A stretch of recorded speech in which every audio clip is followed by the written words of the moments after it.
Ukraine's President Volodymyr Zelenskyy says he believes Russia's President Vladimir Putin has already started what amounts to a third world war. Zelenskyy says that the only response is sustained military and economic pressure on Moscow to force it to step back. 4 years ago, this is how Zelenskyy responded to the invasion.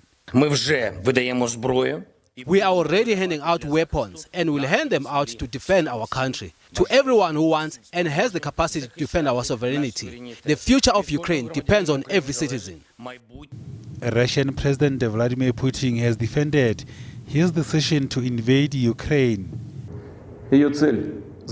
I decided to conduct a special military operation. It aims to protect people who have been bullied and subjected to genocide by the Kiev regime for 8 years. For that, we will strive to demilitarization and denazification of Ukraine and will bring to justice those who committed multiple bloody crimes against civilians, including Russian citizens.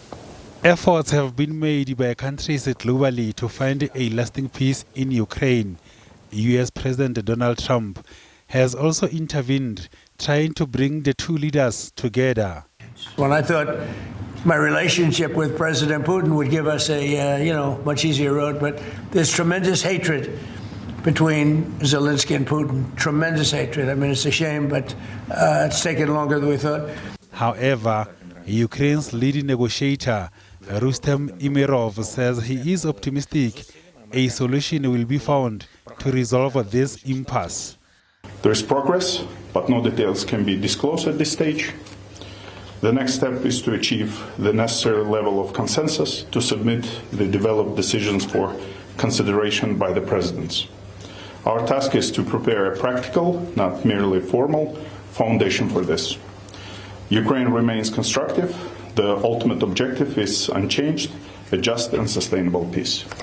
Ukrainians in the diaspora have urged the international community to help Ukraine stop this war. And I'm of Russian and Ukrainian origin.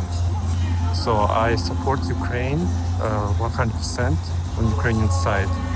And I believe we won't see the end of this war this year because we kind of live in the lie now. A lot of lies surrounds us. We need some actions. Ukrainians need some actions and this kind of genocide. So a lot of Ukrainians die while politicians are just speaking. Meanwhile, a key contributing factor to the failure to resolve the war is a weakened UN Security Council. The issue came up during South Africa's reply to its election at the UN Human Rights Council. Speaking in Geneva during the high-level segment, International Relations and Cooperation Minister Ronald Lamola lamented the weakening of multilateral institutions.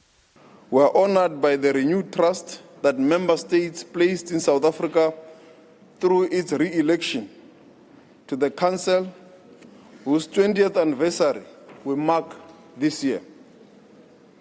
We are concerned about the attack on multilateralism, the unpredictable geopolitical dynamics, and the erosion of the rules-based international order.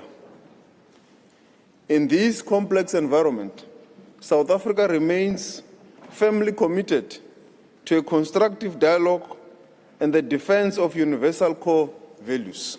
South Africa has been assisting in efforts to find a lasting solution to the war in Ukraine. President Cyril Ramaphosa was a key driver of the African Peace Initiative, a mission aimed at finding a diplomatic resolution to the Russia-Ukraine conflict. But it has been difficult to bring together the two leaders for talks. Ditabo Sotetsi, SABC News.